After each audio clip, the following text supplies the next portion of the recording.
The Kingdom Hearts soundtracks feature some of the most nostalgic music in gaming. Even gamers who don't really care about music can instantly recognize Dearly Beloved.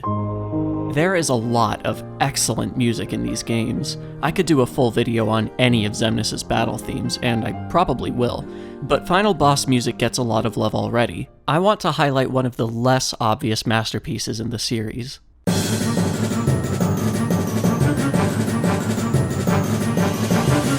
The 13th Struggle is a boss theme that plays during several fights against members of Organization 13, most notably Axel, Luxord, and Larxene. And this piece of music does everything a boss theme should. It took work for Yoko Shimomura to write this track, and I won't allow that work to go without a video essay for another second, because I made this one. There are many versions of this piece, but in this video we'll just be looking at the arrangement from the original release of Kingdom Hearts 2, because I think that's the most authentic form of it. To dig into what makes the 13th Struggle excellent boss music, we should agree on what that means. Because there are no rules in music, anything can be a boss theme.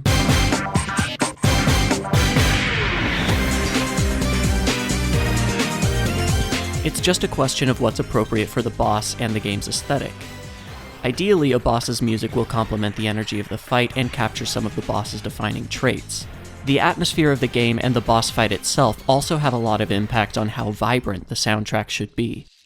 For the ancestral spirit in Elden Ring, a subtler approach was better.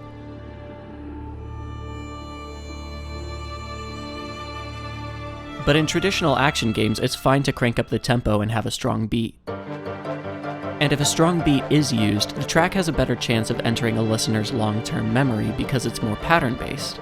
This is the case for almost every track in the Kingdom Hearts series, so each one is an opportunity for Shimomura to make a lasting impact. And since battles with Organization 13 are always important to the plot, taking those opportunities can't hurt. So this is a decent set of criteria to use.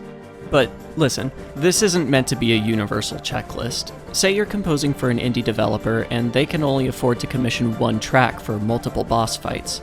Then it would be important not to make the music specific to certain bosses.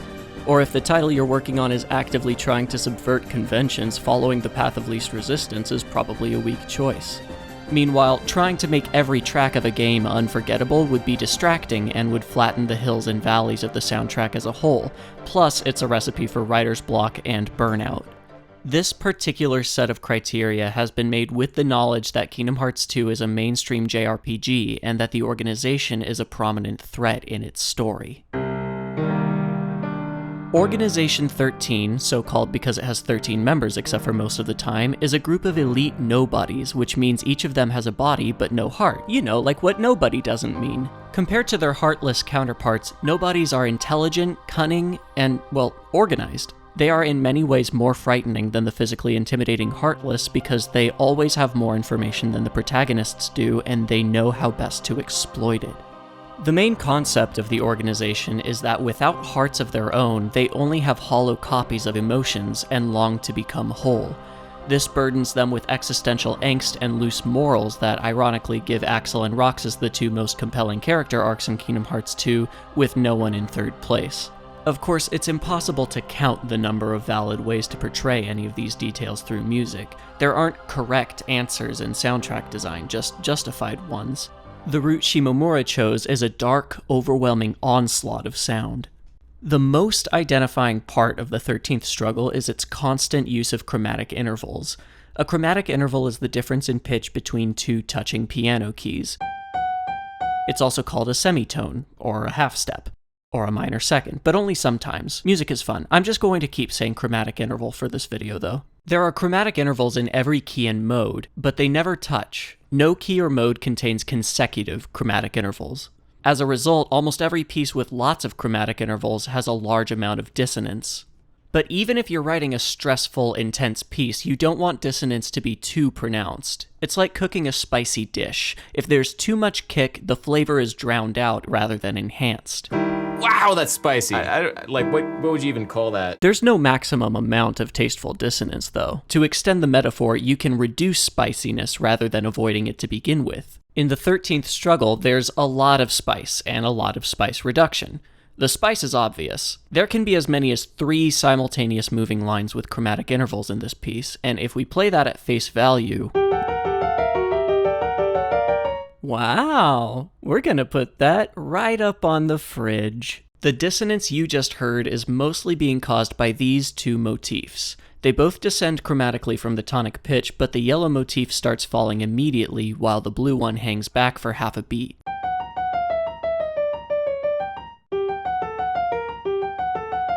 So not only are there chromatic intervals over time in each motif, but playing the two together means that chromatic intervals end up being played as chords as well, and that's where things get really ugly really fast. The primary way Shimomura takes the edge off is her choices in voicing. The blue motif is always played on piano, but the yellow one is heard on glockenspiel. Glockenspiel is an instrument that everyone has heard, but most people haven't heard of. It's like a xylophone, but metal and German. There's a flickering sound we associate with dissonance that's called beating, and it's not nearly as bad when one note is on glockenspiel. Glockenspiel has a really high, thin timbre, so the sound wave interference is less noticeable. Next is the mix. The mix of a track is how loud each voice is in relation to the others. As you might expect, tinkering with that can also soften dissonance. It also makes it easier for the listener to know which moving line to focus on.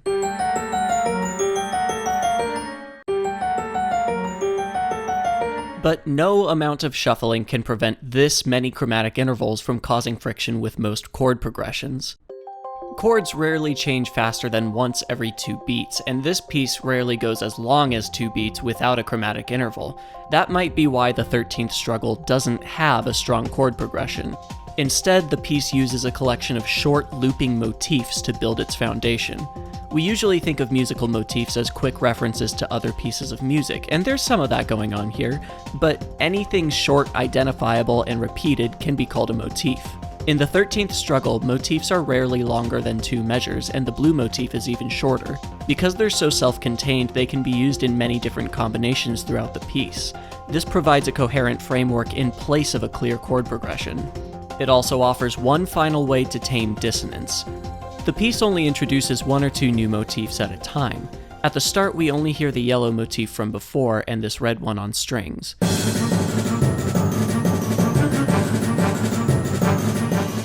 Then an organ and solo violin pass the main melody back and forth in what we'll call the green motif. And later we're introduced to the blue one while red is still looping. Once blue plays twice, the yellow one comes back in. Because we've already heard all 3 of these parts multiple times, our brains automatically sort the sounds we're hearing into their respective building blocks. If we jump right into all 3 motifs from the get-go, it's a little hard on the ears. But adding them progressively lets us compartmentalize and also keeps the piece from becoming monotonous. At first, it's tempting to say that the 13th struggle is utter chaos, but it's not. This is utter chaos. The 13th struggle is carefully, painstakingly crafted. It's overwhelming and confusing not because it's nonsense, but because, like Organization 13, its movements are almost too fast to follow. This piece isn't about feeling out of control. It's about having control taken away from you.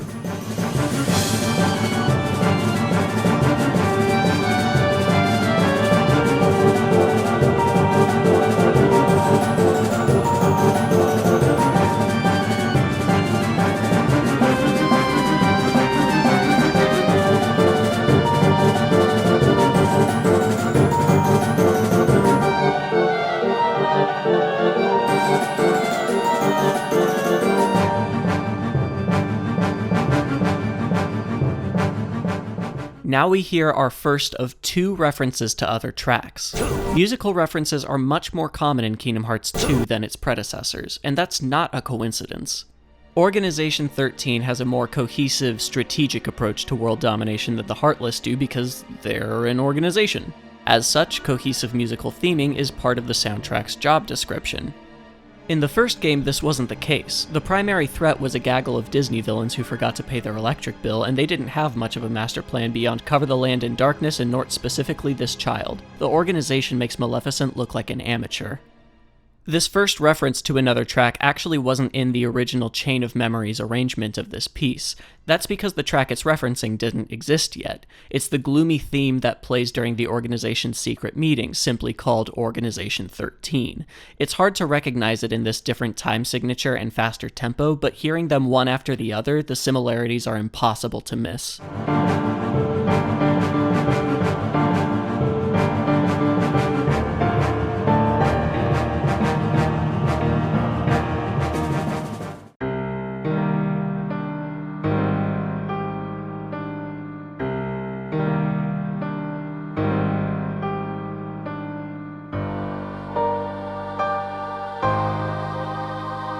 This addition to the 13th Struggle provides a refined sadness that was missing from the original arrangement.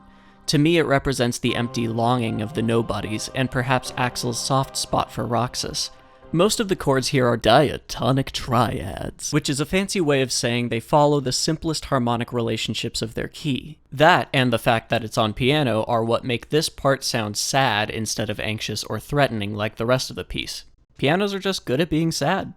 Like Riku. I'm not afraid of the darkness! Afterwards, the strings take up the purple motif so the piano can return to its regularly scheduled programming. Even though we've already heard these motifs, there's still a significant change in the piece here. A little something that I like to call modulation. 'Cause that's what it's called. In music, a modulation is a change of the tonic pitch that the music is built around. Modulations can have dramatic effects on a piece if the composer wants to use them that way. We've been in G minor till now, which means that even with all this dissonance flying around, G has still felt like home. But now these motifs have all shifted down a whole step to F minor. There's no inherent difference between tonic pitches. The modulation doesn't sound weird because the tonic is F now, it sounds weird because the tonic wasn't F until now. The contrast with our expectations is what gives modulations their punch.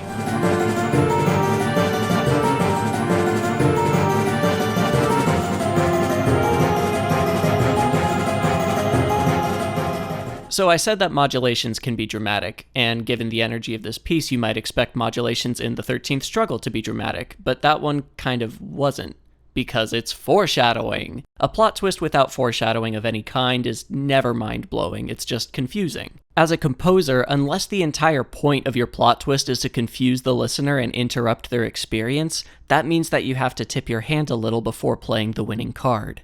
For the first 48 measures of the 13th Struggle, G is the only tonic we know. Having a dramatic modulation out of the blue would be wasted on the listener because we wouldn't understand what we were hearing until it was over. This first shift from G to F is an alert, letting us know what we might hear up ahead. And 4 measures later, we hear it.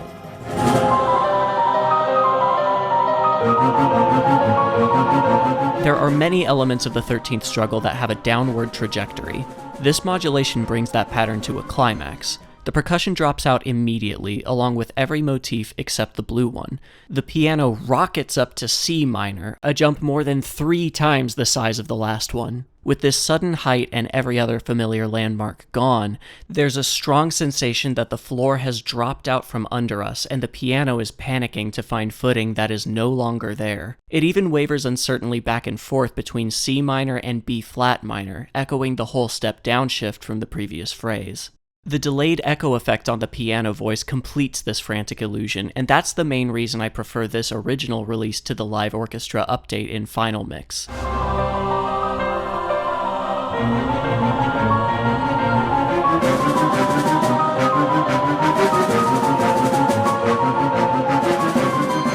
This is also yet another place where the frequent chromatic intervals play a big role. Rising through the chromatic scale creates a sense of building anticipation, while descending through it suggests falling or wilting. Chromatic intervals in the 13th Struggle almost always go down. It's a perfect symbol for the behavior of the organization. In Chain of Memories, Sora, Donald, and Goofy's memories slowly erode from their minds. In Kingdom Hearts 2, Axel shows up right as Roxas feels like his life is coming apart at the seams. In both Chain of Memories and 358 over 2 days, we see that the organization itself is prone to insubordination, secret alliances, and hidden agendas. Going up chromatically doesn't reflect the organization because they don't build toward anything. They're empty shells with nothing to lose and everything to gain. When someone in a black cloak shows up, all they bring with them is ruin. There's also one more motif here hidden underneath the piano in the synth choir. It's the melody of the track that plays in the world that never was, where the organization resides.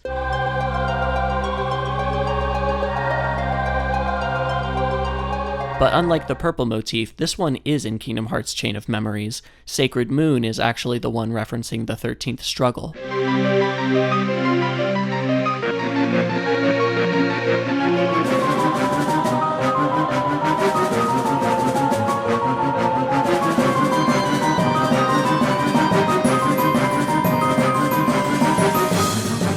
And that's the whole piece. After that, the loop wraps around and drops back into G minor at measure 1. But there's one more topic I'm going to address, against my better judgment. I think the 13th struggle deliberately paints Organization 13 as a bunch of evil clowns. Shut up, let me explain. It's a feeling I've gotten from this track since I was a kid, and I just can't shake it. The main chromatic lines feel just a little similar to... Coincidence, right? Clowns don't own the chromatic scale. Entry of the Gladiators wasn't even written for clowns, they just took it. But there's more. Glockenspiel is not common in the Kingdom Hearts soundtracks, and pipe organ is only heard in Organization themes. You know where you typically hear those timbres together? But what would this metaphor even mean? I came really close to removing this section from the video entirely because I don't have a good answer to that question, especially since it's specific to this track. You would think that if these similarities were intentional references, we'd hear them in other places, especially tracks tied to Xemnas, but we don't. What the hell? I can't find anything about this online. I looked. Stop. All I found was this joke Tumblr post saying what each member's role in a circus would be, and Shimomura hasn't talked specifically about the 13th struggle as far as I can tell. There are no think pieces speculating about dark carnivals, no Redditor is tapping out a conspiracy theory while high. Am I the first person to say this, for real? Like, I don't want to be. That means it's probably not true. Tell me in the comments if you thought of Organization 13 as an evil circus before today. Don't lie. I'll know. Look, I've spiraled this far, I might as well keep going. I can only see superficial links between clowns and nobodies directly, but they both have very strong ties to the Uncanny Valley, the hypothetical gulf between humanity and inhumanity where we reflexively go, ew. The valley can start and end at different places for different people and cultures. After all, there is no spectrum from humankind to every other thing. But for many people, clowns slip off the human end and get caught in the muck with all the androids in Final Fantasy X-2 facial animations. Sorry, clowns. The organization is deeply embedded in the closest thing to an Uncanny Valley the Kingdom Hearts universe has, the battle between darkness and light. Nobodies belong to neither, and both. Like the population of our own Uncanny Valley, they are human adjacent, and that makes them frightening and unpredictable. And yeah, I'd call some of their underlings pretty uncanny. And then there's the laughing thing. Both parties always seem to be laughing about some joke we don't understand and probably wouldn't find funny if we did. Just really makes you think. I don't know, half of me says this is all confirmation bias, but I can't quite make myself believe it's all coincidence either. If you think I'm out of my mind, like, comment, and subscribe. Wouldn't it be so funny if a lot of people did that? I'd be so embarrassed. If you really want to be mean, you can join these fine folks in supporting me on Patreon. Boy, that'd sure show me. Speaking of confirmation bias, let's check out that report card. Resemble key traits of the boss. We get brooding existential angst from the purple motif, as well as classy intelligence from the resonant piano chords. The falling trajectory of the moving lines and the panic and dread in the modulations at the end match the organization's deadly manipulations. The dissonance emphasizes their twisted nature, and the surprisingly prominent patterns show that what may seem unhinged at first is part of a master plan we don't yet understand. References to other Organization 13 tracks increase the group's narrative presence and encourage the player to think of their opponent as part of a greater whole. This track is deeply connected to its subject. Suit the genre and scene. That one's easy. Like almost all soundtracks of brightly colored action games, the 13th struggle has clear rhythms and phrases. The fast tempo combines with the intricate moving lines to disorient the player and bring their emotional state closer to that of the protagonists. Moving on to the bonus points, the short repetitive motifs make the piece easy to memorize, and hot swapping them in and out keeps the loop from getting monotonous and stale. And finally, the unusual number of chromatic intervals alone makes originality relatively easy to attain. I'm positive I've never heard another piece of music use this melody or this measure. And oh my gosh, it filled up the whole checklist! It's almost like I already knew the piece was incredible, and that's why I made this video in the first place. But it's a pretty good checklist.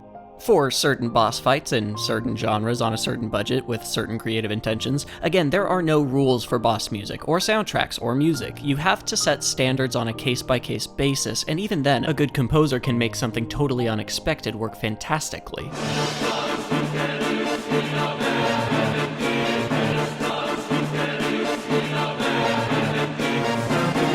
So honestly, you can't really decide how to judge a piece until after you've heard it anyway. And having now listened to the 13th Struggle more over the last few weeks than the previous 17 years combined, I can confidently give it a perfect 10 out of 10. 3 brand new orchestrated arrangements of the 13th Struggle appeared in Kingdom Hearts 3 Remind.